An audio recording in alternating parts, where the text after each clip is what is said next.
Bonjour à tous, alors comme convenu on se retrouve pour une nouvelle vidéo sur ma chaîne que je vais essayer de réactiver un petit peu.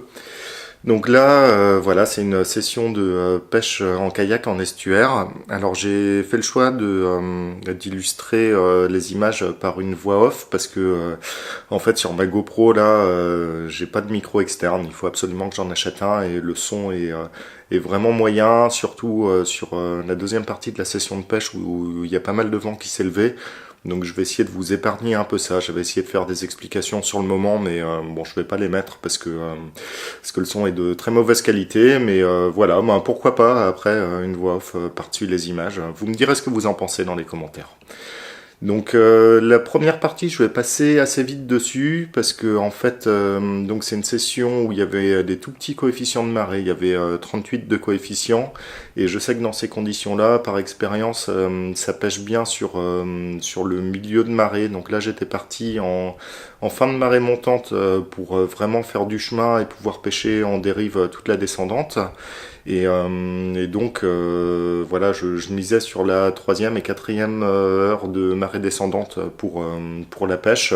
Donc clairement les premières heures, là j'avais 3-4 heures à tuer, donc à remonter sur pas mal de kilomètres. Et puis j'en ai profité pour faire une petite mise à jour de la carto sur mon GPS. Là je suis passé en mode auto-chart pour aller implémenter la cartographie avec des données un peu plus précises. Donc là, on l'aperçoit sur la droite du sondeur.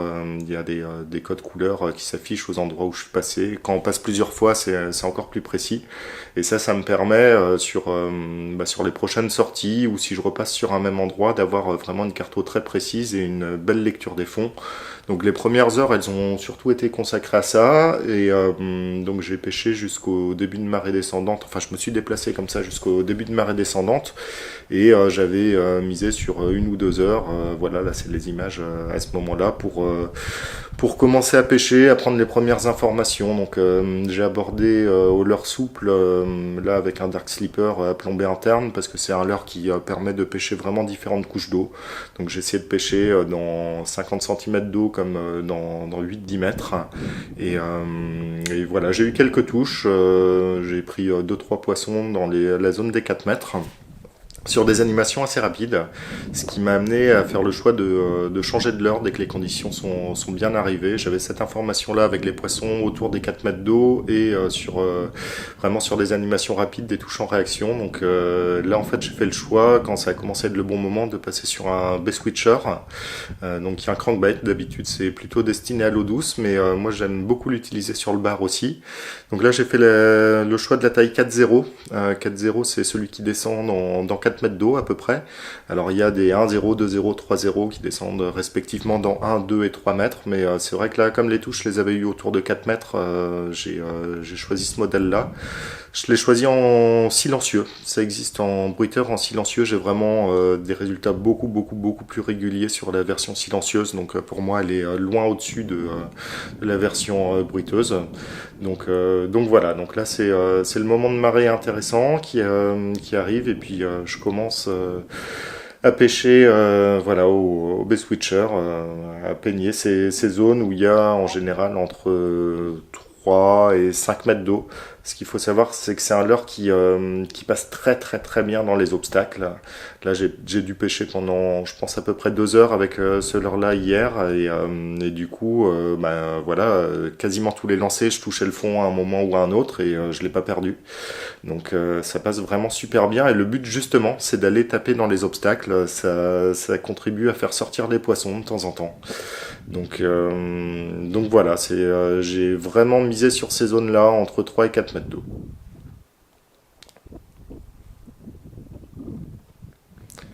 Donc là, la lecture de mon sondeur me permet de faire la différence entre des zones où je vois des obstacles sur la droite et la gauche. Bah tiens, là j'ai un poisson, ça doit être le premier. Ouais, je l'ai pris assez vite. Bon, c'est un petit poisson, hein, ça prend vraiment de tout, le bass switcher. Donc voilà, un petit bar. Donc ce que je disais, ouais, que le bass switcher, en fait, je vais pas pêcher de la même façon selon si j'ai des obstacles en dessous du kayak ou si j'en ai pas. Donc là, par exemple, je suis sur un secteur où il y a assez peu d'obstacles, le fond est assez propre. Ce qui m'intéresse, c'est le tombant près du bord. Donc je vais essayer de lancer assez précisément sur le bord, quitte à replacer mon kayak comme on le voit là. J'ai vraiment le mettre la pointe en face pour que le courant me prenne de travers et puis que ça me fasse dériver vraiment le long. Donc le but là, ça va être vraiment de lancer dans les premiers centimètres au ras des premières algues. Et ce qui va m'intéresser beaucoup, c'est les 3-4 premiers mètres de récupération. Alors de temps en temps, il y a des poissons qui suivent et qui vont attaquer plus tard, mais vraiment, je pense que les poissons que je prends dans ces conditions-là, je les fais vraiment, vraiment sortir du bord. Donc là, on voit, j'ai fait mon lancer. L'idéal, c'est ça, je me replace, je donne 3 coups de pédale, j'actionne le gouvernail pour me placer correctement. Et puis voilà, je vais lancer vraiment au ras du bord et puis pêcher les premiers mètres comme ça. Il y a d'autres cas qu'on verra un petit peu plus tard où je suis dans des configurations à peu près la même distance du bord, mais où je sais que j'ai des obstacles sous le bateau et où je vais pêcher beaucoup plus en parallèle du bord. Voilà, là on voit qu'il y a des petits poissons qui se tiennent sur la zone. C'est vraiment pas très, très gros. Mais bon, le bass switcher ça prend de tout. Hein. Ça peut prendre voilà, un poisson de 25-30 cm comme ça et deux lancers plus tard, prendre un poisson de 5 kg. Voilà, on est à l'abri de rien, ça sélectionne vraiment pas et ça fait réagir tout type de poisson. Donc là on se retrouve un petit peu plus bas, voilà, c'est le type de configuration dont je parlais. Là, je sais, alors je le vois sur mon sondeur sur la partie de gauche. Alors là j'ai réglé le sondeur avec une luminosité assez faible, donc on voit pas très bien, c'est pour économiser de la batterie que j'ai fait ça. Voilà, pour tenir 5-6 heures de pêche tranquille. Mais sur la partie gauche, du coup je suis en mode side imagine, donc j'affiche la structure du fond des deux côtés, je dois être à 25 mètres de chaque côté, là où je sonde, et puis je vois s'il y a des blocs rocheux, s'il y a des choses qui sont placés sur le fond des deux côtés. Donc là, c'est une zone où j'ai repéré qu'il y avait quelques dalles, quelques cailloux un petit peu plus haut sur les côtés. Donc ça me permet de pêcher un peu décalé du bord parce qu'il y a des poissons qui peuvent se tenir là. Il y a un petit courant qu'on voit hein, qui appuie sur ces zones-là. Donc c'est une zone assez intéressante. Donc là, ça vaut le coup de ne pas pêcher forcément que le long du bord. Il faut enchaîner des lancers le long, des lancers un petit peu décalés. Là, je pêche vers l'amont et puis je reviens avec le courant. Mais bon, ça m'arrive de pêcher vers l'aval.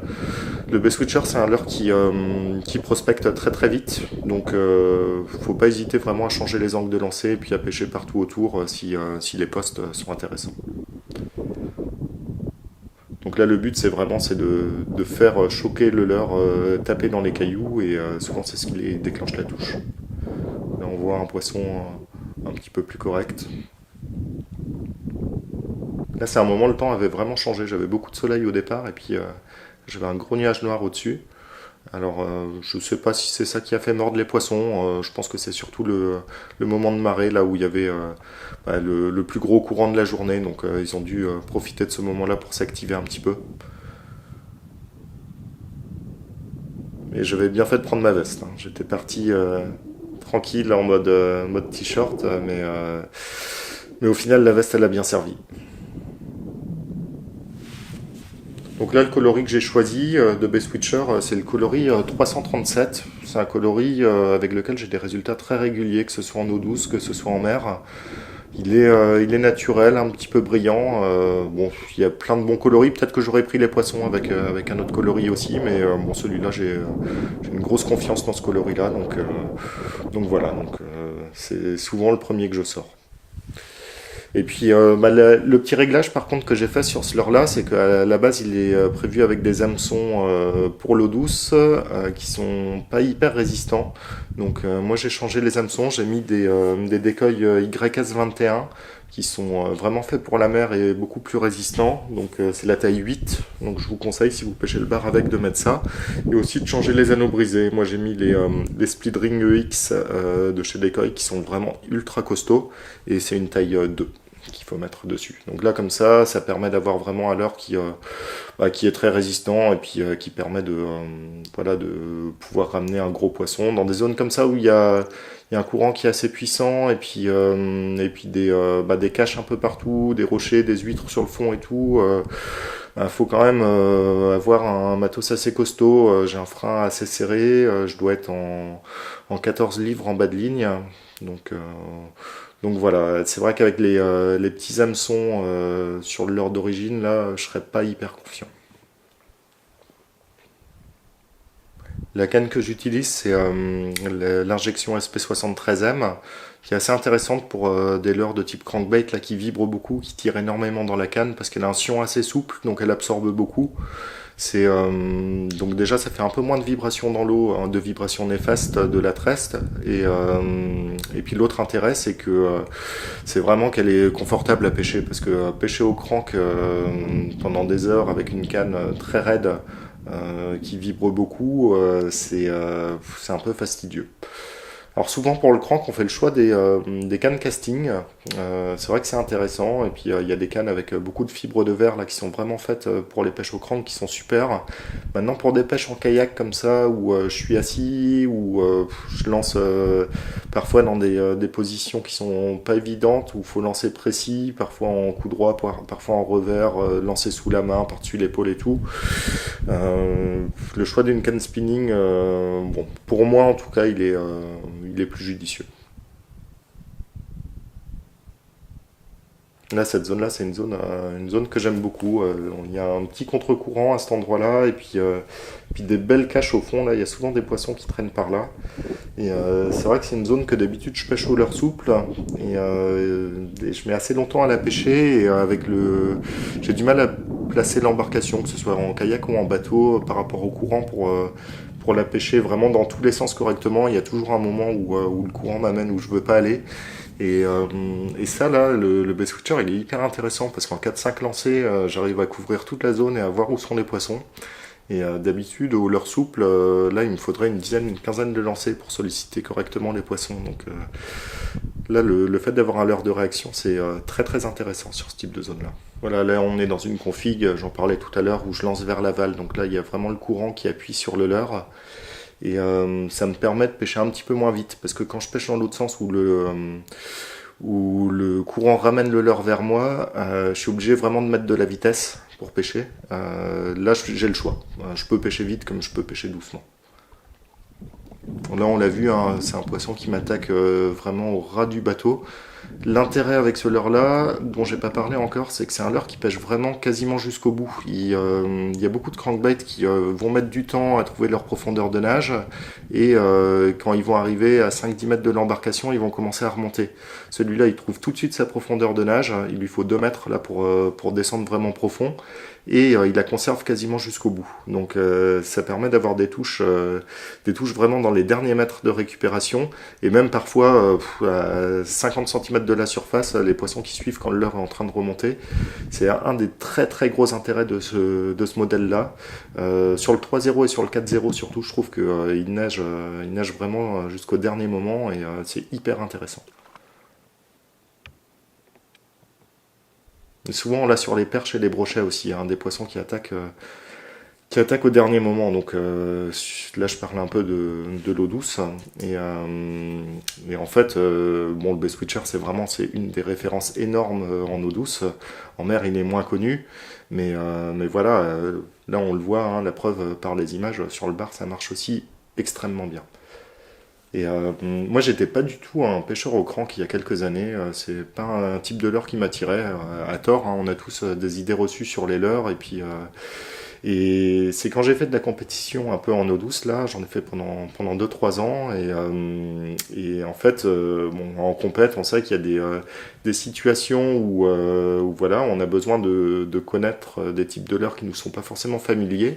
Et moi, le crank, ça me manquait complètement dans mon arsenal. Et puis, en fait, j'avais demandé à des très bons pêcheurs, un peu de toutes les marques confondues, de me parler des 3 crankbaits qu'ils utilisaient le plus souvent. Et j'ai dû demander ça à 5-6 mecs qui étaient vraiment spécialistes du crank. Et le Bass Switcher était dans leur liste à chacun, et souvent en première position. Donc voilà, donc je me suis forcé comprendre ce type de leurre-là, pêcher avec. J'étais pas encore chez Ultimate à l'époque, hein.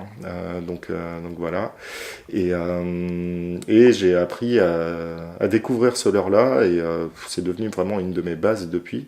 Et c'est vrai il est exceptionnel sur les pêches en eau douce, mais bon là on le voit en mer, je pense il y a un gros truc à faire dessus aussi. Et moi c'est vrai que j'ai utilisé beaucoup en pleine mer sur les plateaux rocheux et en particulier les jours où il y a un bon courant, une belle dérive. Là j'aime bien les dérives entre un nœud et deux nœuds. Là ça marche bien sur des plateaux rocheux autour de 3 à 5 mètres d'eau pour la taille 4.0, ça va très bien. Et j'ai eu des super résultats avec, en compétition d'ailleurs, hein. On a fait des très beaux résultats avec Bruno en compète, en pêchant en bass switcher. Et voilà, et en estuaire, je l'avais pas utilisé encore. Donc là, c'était une première. Et voilà, donc mission accomplie et j'y retournerai. Je pense vraiment qu'il y a moyen de faire des très gros poissons en estuaire avec. Là, hier, voilà, bon, on n'avait pas les conditions idéales, hein, 38 de coef, c'est pas terrible. C'était un dimanche, il y avait beaucoup de navigation sur l'eau. On est encore en été. Voilà, on n'est pas dans la grosse saison, pas dans les bonnes conditions. Donc, c'était déjà bien de faire quelques poissons de taille modeste. Mais je suis sûr que à pêcher là en fin septembre jusqu'à novembre-décembre, là, quand il y a les gros poissons qui sont sur ces zones-là, là, il va y avoir moyen de faire des très très belles pêches comme ça.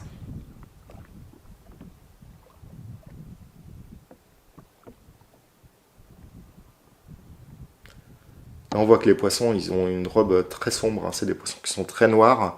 Alors souvent, ces poissons-là, c'est des poissons qui sont postés vraiment dans les algues, dans les rochers, et donc qui prennent la couleur du milieu.